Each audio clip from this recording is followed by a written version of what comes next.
क्या करना पड़ेगा? अठवाडिया बढ़ना पड़ेगा हर किसान को। ये क्या है, थोड़ा सा बताइए क्या है? ये हमारे गांव वाले समझेंगे इसे। और अक्टूबर भी आएगा, समाधान हो जाएगा, चले जाएंगे। अक्टूबर में 2 तारीख को फिर आ जाएंगे। नहीं होगा तो चलता रहेगा कंटिन्यू प्रोग्राम। गाजीपुर बॉर्डर, जहां पर किसान पिछले 70 दिन से ज्यादा का वक्त हो चुका है जमे हुए हैं, इन सब के बीच किसान आंदोलन के नए नेता, नए प्रणेता और नए नायक के तौर पर राकेश टिकैत। गुनगुनी धूप है, चारपाई है और चारपाई पर बैठे हुए हैं। राकेश जी, अब तो सियासी आंदोलन की चर्चा कम हो रही है, आपके हरियाणा में रैलियों की चर्चा बहुत ज्यादा हो रही है कि आप तो हरियाणा में रैलियां कर रहे हैं। क्या आप मायने निकाले जाएं? सियासी उबाल बहुत ज्यादा है, बहुत चर्चा है, विरोधी तो विरोधी खेमा और साथ ही साथ जो ऐसा खेमा है वो भी आपके उभरने से थोड़ा सा समीकरण बनता हुआ, बिगड़ता हुआ दिख रहा है। नहीं, हम क्या को उभर रहे हैं, हम तो किसान की बात कर रहे हैं। हमारे भी गन्ने का भुगतान नहीं हो रहा। एक आधी पर्ची का भुगतान हो, उसे घर वाले कर ले, ज्वाइंट खाता करवा रखा। हाँ, पश्चिमी उत्तर प्रदेश में रैली तो ठीक है, हरियाणा में, राजस्थान में, महाराष्ट्र में रैलियों के अलग अलग मायने निकाले जा रहे हैं सियासी हलके में। अब पता नहीं कौन क्या निकाल रहे। हम तो किसानों की आवाज उठा रहे कि एमएसपी पे कानून बन जाएगा तो पूरे देश के किसानों को फायदा होगा। उनको बता रहे हैं वहां पे कि सरकार एमएसपी पे कानून बनाने जो बहुत भीड़ जुट रही है, जो जनसैलाब उमड़ रहा है, उसके भी बहुत मायने निकाले जा रहे हैं। आप क्या मायने लगाते हैं, समर्थन मिलना या फिर कुछ और? नहीं, किसानों की समस्या है।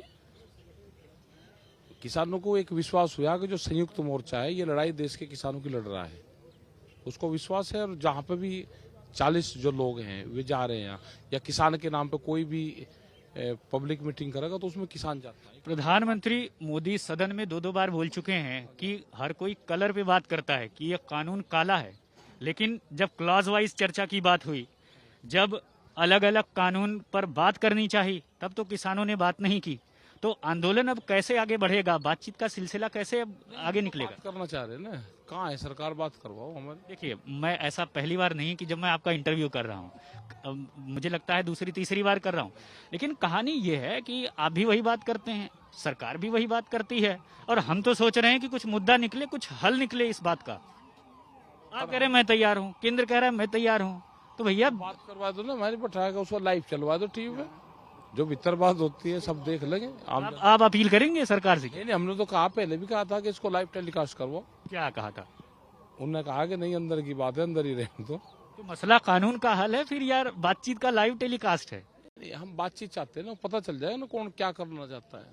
देखिए, मुझे तो बड़ा अंधेरा सा लग रहा है कि हर कोई कह रहा है मैं तैयार हूँ, लेकिन जो आंदोलन है वो अपनी रफ्तार में ही आगे बढ़ रहा है, कुछ निकल नहीं रहा, हल नहीं निकल रहा। एक नए सर्वे हुई है देश में, पूरी दुनिया में, और सर्वे ये हुई है कि व्यापार अब कहीं का करना चाहिए। उन्होंने कहा कि व्यापार टेलीकॉम का कर लिया, सड़कों का कर लिया, मकान का कर लिया, सब चीज का कर लिया, कह लगे अब जो भावनाओं का कर लिया, अब भूख का व्यापार करो। तो ये जो अगला आंदोलन है, जो अब ये बिल है, कौन कर रहा है भूख का व्यापार? भूख का व्यापार जो बड़े कॉर्पोरेट घराने हैं, जिनके गोदाम बने, वे कर रहे।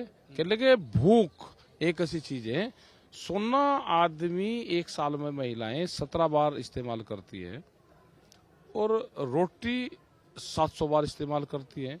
तो उन्होंने कहा कि उस पर व्यापार करो जिसका एक साल में 700 बार इस्तेमाल होता है। अच्छा, आपको, आपका इशारा इस तरफ है कि किस तरह से कॉर्पोरेटाइजेशन हर चीज का हो रहा है। अच्छा राकेश जी, अब आंदोलन कैसे आगे बढ़ेगा?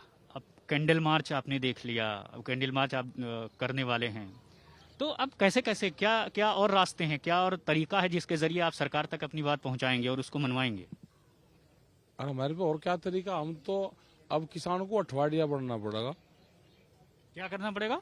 अठवाडिया बढ़ना पड़ेगा हर किसान को। ये क्या है, थोड़ा सा बताइए क्या है ये हमारे गांव वाले समझेंगे इसे। ये? औरों को ही तो बताइए क्या होता है। अब ये भाई समझ गया नहीं, समझ गए? अब भाई नहीं से बताऊंगे, आगे का ये बताऊंगा। जमे रहेंगे सब लोग यहीं पर? 8 अठवाडिया बढ़ना पड़ेगा।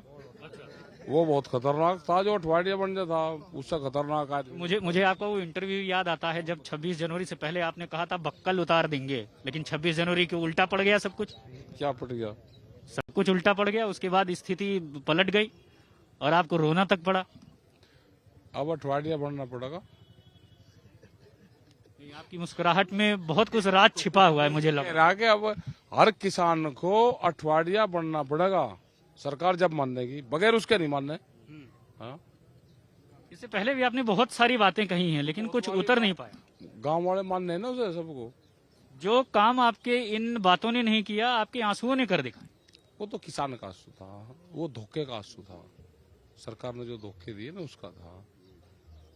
किसान को बदनाम करोगे, उसकी पगड़ी उछालने का काम करोगे। एक बार धोखा खाकर बार बार धोखा खाने की आपकी आदत पड़ चुकी है क्या?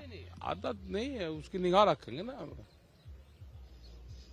जो चक्रव्यूह जो ये फंसाते हैं। आखिरी सवाल है राकेश जी, कब तक हल निकल जाएगा? पहले तो आप कहते रहे मैं अक्टूबर तक बैठूंगा यहाँ पर, अब आप कह रहे हैं कि अक्टूबर भी आगे जा सकता है। नहीं, हम तो कोई लिमिट नहीं है। कोई लिमिट नहीं है ना, इसकी कोई लिमिट नहीं है। अक्टूबर में यहाँ पंचायत होती है, क्योंकि 2018 में इसी जगह के इसी टाइम पे वो घटना घट रही थी पूरी। तो 2 अक्टूबर का प्रोग्राम हम करते हैं यहाँ पे। स्थान भी वही है, किसान क्रांति गेट, यूपी गाजीपुर दिल्ली। और अक्टूबर भी आएगा, समाधान हो जाएगा, चले जाएंगे। अक्टूबर में 2 तारीख को फिर आ जाएंगे। नहीं होगा तो चलता रहेगा कंटिन्यू प्रोग्राम। चलिए, बहुत शुक्रिया बातचीत करने के लिए। तो ये थे राकेश टिकैत। कैमरामैन धर्मेंद्र के साथ राम किंकर सिंह, गाजीपुर।